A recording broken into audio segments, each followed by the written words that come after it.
আসল দোষী কারা, তাদেরকে কেন পুলিশ অ্যারেস্ট করছে? দেখুন, যেহেতু শেখ শাহজাহান হলো ওখানকার মানে সব থেকে নটোরিয়াস ক্রিমিনাল হচ্ছে শেখ শাহজাহান, ঠিক আছে। ওনার নেতৃত্বে আজকে এই মা বোনেরা আজকে মানে মা বোনেরা আজকে ধর্ষিত হচ্ছে। কার নেতৃত্বে? শাহজাহান শেখের নেতৃত্বে, শিশু হাজরার নেতৃত্বে।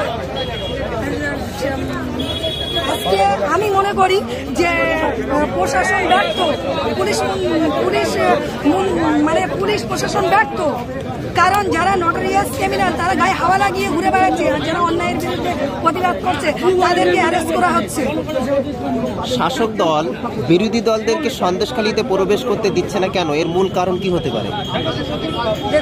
এর মূল কারণ হচ্ছে সত্যিটা ফাঁস হয়ে যাবে। ওনারা বলছে যে কিছু মানুষ ভাড়া করে এনে এই সবগুলো বলানো হচ্ছে। ওখানে উনি কি এসেছিলেন? উনি তো আসেননি। উনি ওখানে বসে বসে এই কথাগুলো বলছেন। উনি কি এসে দেখেছেন সন্দেশখালী মা বোনেরা ও কিন্তু সত্যি কথা বলছে কি মিথ্যা কথা বলছে? উনি তো একবারও এখানে আসেনি। তাহলে উনি জানতে পারছে কি করে ওখানে বসে বসে যে এই পেজগুলো সব ভাড়া করে আনা? আচ্ছা, আপনার পরিচয়?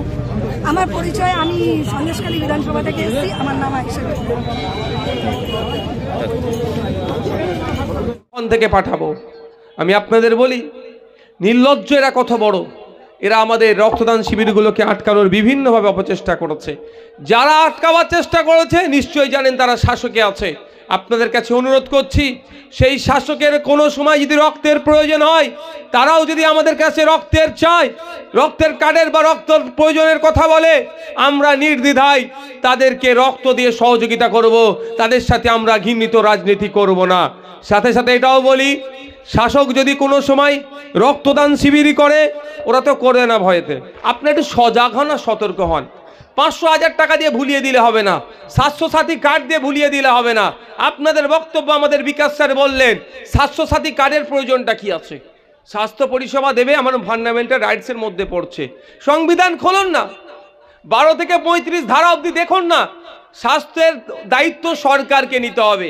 সরকার সুকৌশলে একটা আমাদের মৌলিক অধিকারটাকে তাকে দূরে সরিয়ে দেওয়ার জন্য স্বাস্থ্যসাথী কার্ড করে দিচ্ছে, মানে দায়িত্ব কার্ড থেকে নামিয়ে দিচ্ছে।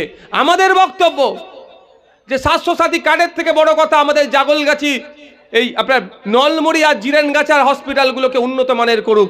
এখানে যাতে আমরা স্বাস্থ্য পরিষেবা পেতে পারি তার ব্যবস্থা করা হোক। এটা করছে না, আমাদের আওয়াজ তুলতে হবে। মায়ের হাতে 500 ধরিয়ে দিচ্ছে। মা যখন চিকিৎসা পরিষেবা নিতে যাচ্ছে 10,000 15,000-এর বিল করে দিচ্ছে। মায়ের হাতে 500,000 মাসে দিচ্ছে। মায়ের সন্তানটা যে প্রাইমারি স্কুলে পড়তে যাচ্ছে, প্রথম তো দুর্নীতি করে অল্প কিছু টিচার পাঠিয়েছে, এমন টিচার পাঠিয়েছে খোঁজ নিয়ে দেখুন যুক্ত অক্ষর বানান করতে পারে না।